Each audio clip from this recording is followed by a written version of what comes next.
In the dead of night, American B-2 bombers tore through the sky and struck deep inside Iran, hammering nuclear sites buried beneath layers of concrete and solid mountain rock. When the dust settled, satellite images revealed scorched craters and collapsed structures, proof of just how hard the strikes had landed. But destruction doesn't always mean resolution. One terrifying problem remains. Around 400 kilograms of uranium enriched to 60% has vanished. It wasn't lost. It was moved, quietly, months ago, when Iranian officials began preparing for the possibility of war.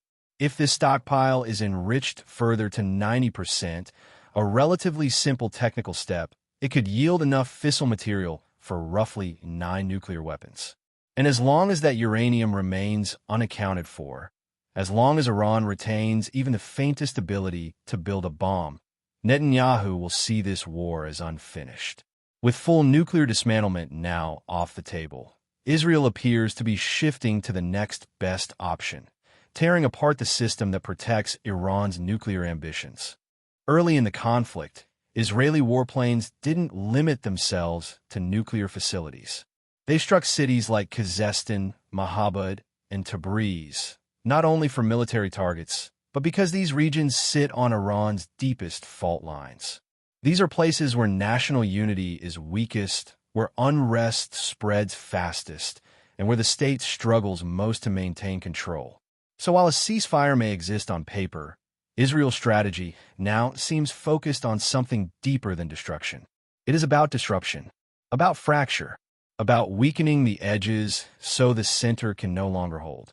Meanwhile, the self-proclaimed Crown Prince Reza Pahlavi launched a massive media campaign, declaring that the Islamic Republic is collapsing and presenting himself as the future leader of a new Iran.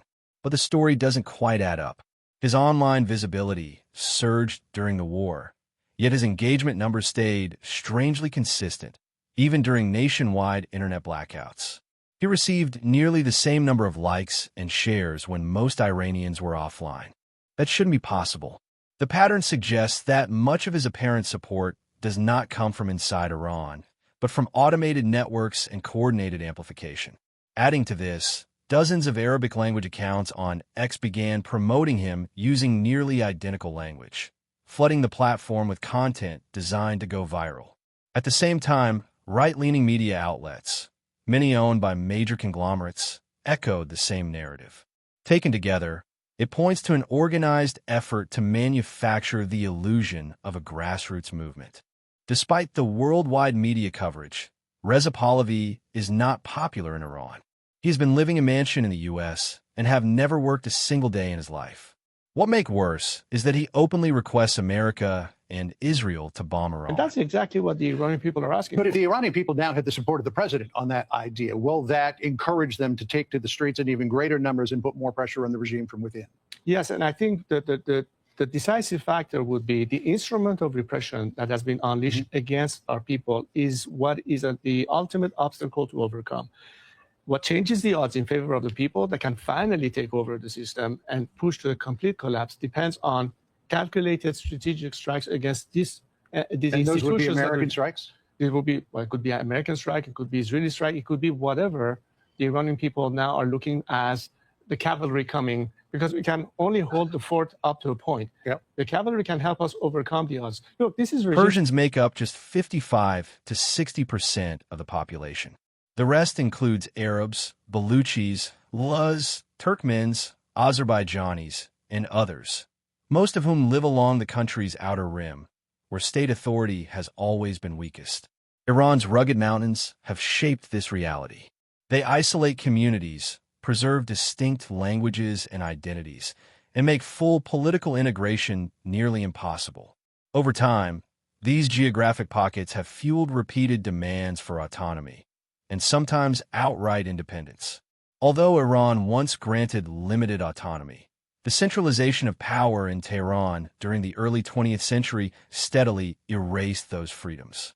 The result was an increasingly authoritarian state. Israel has invested too much in dismantling Iran's power to walk away now, even with a ceasefire in place. While jets pounded the country's edges, A quieter campaign targeted something more central: the Islamic Revolutionary Guard Corps. The IRGC is not a normal military force. It is a state within a state. Formed after the 1979 revolution, it answers not to elected officials, but directly to the supreme leader. It runs businesses, controls media narratives, directs intelligence operations, and shapes foreign policy. Inside Iran, it enforces obedience and crushes dissent. It oversees the most sensitive programs, from ballistic missiles to nuclear research. Outside Iran, it projects power through proxy militias. With nearly 200,000 active members and hundreds of thousands in reserve, the IRGC fuses military, political, and economic power into one institution. IRGC leaders are not just officers. They are members of Iran's ruling elite. Remove them, and the entire system begins to wobble. This is what happened in Iraq after Saddam's fall, when the Ba'athist leadership was purged. Many see that outcome as a warning. Israel may see it as a blueprint. Collapse, in this view, is not a risk. It is the objective. On the streets, ordinary Iranians now feel trapped between two collapsing forces, one foreign, one domestic. For years, many have resented their government for crushing protests, censoring speech, and mismanaging the economy. Generations have grown up disillusioned. Reform has come to feel like a lie. Every attempt has been blocked or co-opted. Yet here lies the paradox. As much as many Iranians dislike their government, they fear its sudden collapse even more. They have watched Iraq, Syria, Libya, and Afghanistan fall apart after foreign intervention. Each was promised freedom. Each descended into chaos. So Iranians do not trust the United States or Israel, not because they love their rulers, but because they fear what comes after them.